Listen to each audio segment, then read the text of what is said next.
Hi everyone, my name's Kyle. I'm going to be talking about Aristotle's three persuasive appeals: ethos, pathos, and logos. I'm going to be talking about how Mary Fisher effectively used all three of them during her 1992 speech at the Republican National Convention, where she spoke about the issue of HIV and AIDS. And then I'll also share which persuasive appeal I believe matters most for persuasive speaking, public speaking.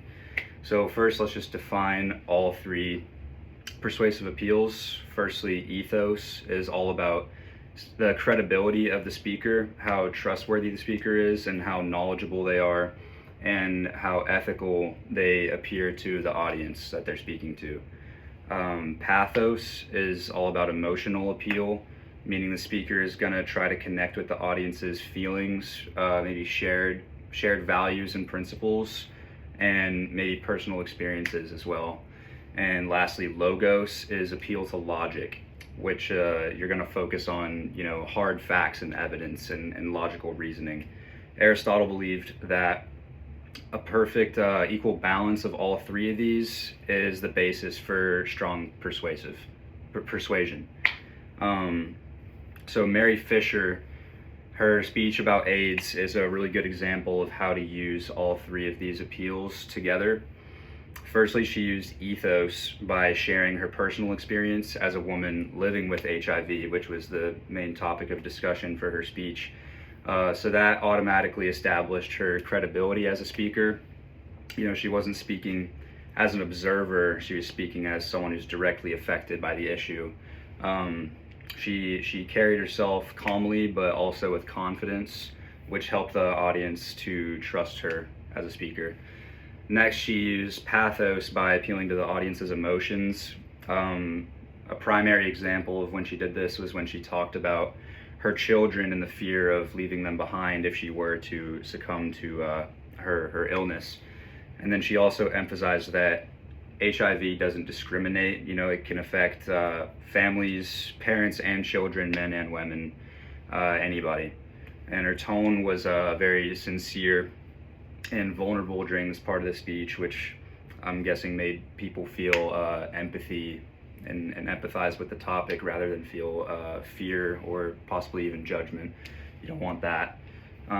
Lastly, she used logos, providing clear facts about the disease to correct some common misconceptions and misinformation.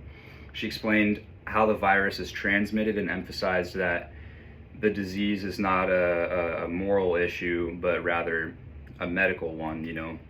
So by providing accurate information and correcting common false beliefs about HIV and AIDS, she challenged stereotypes and encouraged people to think more rationally about the issue overall. So all three persuasive speaking appeals made her speech very powerful, but if I had to choose the most important one for me, I'd definitely pick ethos. I think that speaker credibility is insanely important when you're trying to persuade anyone of anything. When they trust you and they think that you're a credible source of information, and a credible person to be speaking out about any given topic, I think they would be more likely to be open to emotional and logical arguments afterwards. So I think if you establish your credibility, the other two appeals are more likely to work. So without credibility, even emotional stories or facts could fall flat and maybe not hit home for the audience if they don't trust you. So ethos sets the pace for everything else, and I think that's what makes people willing to listen in the first place. So I'm going to choose that one as my personal most important.